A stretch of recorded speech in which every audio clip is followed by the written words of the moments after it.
Right. Well, I think the billionaires are getting ready to flee. The fiat billionaires are getting ready to flee. There are many billionaires in our group right now have billions of sats, and they're going to stay right here for Renaissance 2.0. We're creating it. The incredible shrinking dollar is so obvious because of Bitcoin. So, Bitcoin is exposing and revealing the truth.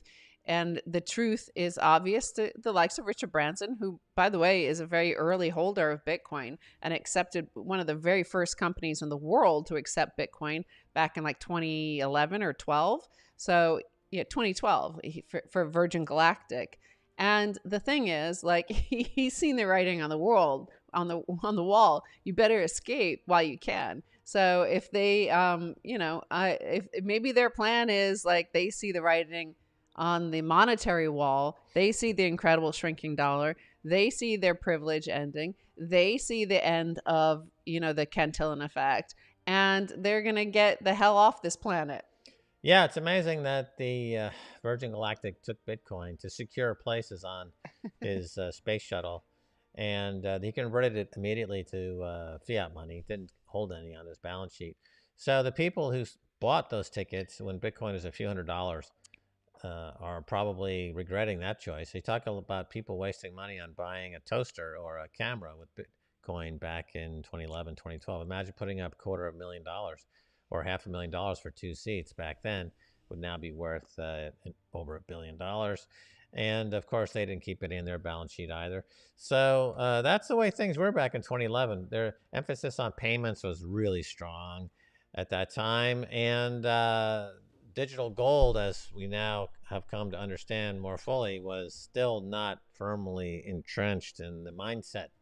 Right. It was the Winklevoss twins who bought two tickets aboard this. They spent, I think, 215 Bitcoin each to secure a spot. So that would be worth millions and millions and millions of dollars today. So they have plenty. But yeah, I guess I think it was via BitPay, right? That Mm. Virgin Galactic had a deal. Richard Branson was an investor. And then, but of course, Roger Ver kind of blew that company up too. And I want to kind of segue to the incredible shrinking dollar. You have this world reserve currency still, having an identity crisis, trying to figure out kind of how to piece together this empire, this disintegrating empire. Oh, yeah. Well, all that money printing went to China, and now it's coming back in the form of higher prices. And it's structural, it's secular, it's not temporary, and it's the beginning of an inflationary era. The only thing we have to look for to really confirm this would be A, the bond market, and B, the US dollar. So the US dollar is moving up, which would imply deflation. So that's giving us a counter signal. And also the bond market, continues to trend higher. The 10-year, is it going to go below 1%? I mean, it could, I suppose. But at some point, it does run out of speed. It's a lot closer to the end of that cycle than the even the near to the end. It's getting down to the very bitter end. And then we enter a new cyclical, more inflation-oriented time. And if you look around the world, Stacey, and you see France and other countries are completely in open revolt due to the cost of food now getting to a point where it's causing food insecurity around the world. Many, many millions of people in the last few months have now entered into what's called food insecurity. So the price of food has gone up beyond their ability to survive. We saw this in Egypt right before Mubarak was overthrown during the Arab Spring, and we've seen this before. We saw it in Athens, Greece. We've seen it happen.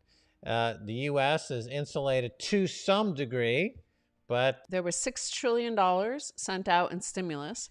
A lot of people paid down their credit cards, but they're starting to travel now. Flights domestically in the United States are totally booked up, 100% capacity.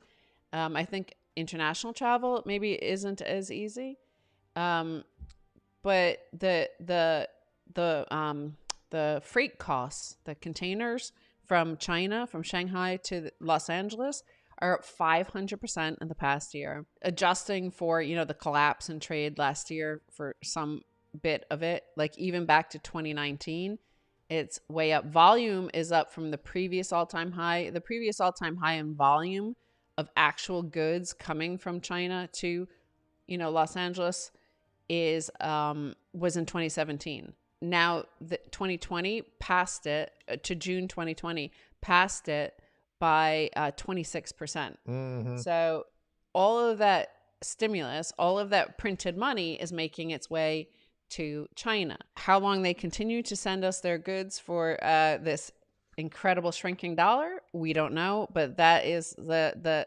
spanner in the works of this whole plan to have everybody have UBI and free money and all sorts of stuff. We'll see. But yeah, Max and I were around and reporting in the lead up to the Arab Spring, which started in 2010 and 2011. Before that, you had, a lot of protests it started in Spain with the Indignados, and then in France. And remember, in France, they actually had placards, complaining about their purchasing power. And we had commented on that in our programs. I think that was during the Oracle at BBC. And so you're starting to see that sort of the similar thing, because remember, the response to 2008 financial crisis was a whole bunch of money printing from the Fed. And so you started to see these complaints on the streets erupt around the world. We're starting to see it now. We're seeing it in Cuba. We're seeing it in France. We're seeing it, all over the world. This certainly in Lebanon, where their currency is in hyperinflation.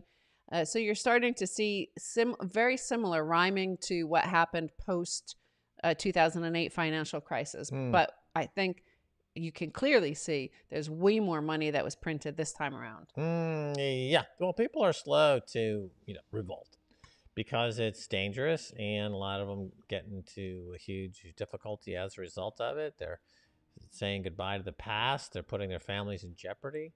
But if you keep pushing people to the brink, eventually they're going to revolt. And so that's what we're at now. The policymakers have known now for 20 years that all of the central bank policies like quantitative easing and everything related to that is a huge drain on the economy and a huge wealth transfer from the 98% to the top 1/10 of 1%.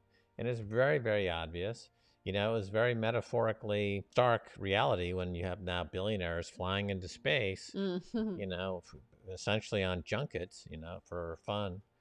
And, you've got 90,000 now opiate overdoses in America. So, how many people had to die to send Richard Branson to outer space, to send Jeff Bezos to outer space? That's really sad. But people are now sick of it. So they're just going to revolt. I mean, it's not rhetorically interesting to say this is fair, this is not fair, this is good, this is bad. It's just there's a revolt coming, or a revolution, and we're going to be living through it.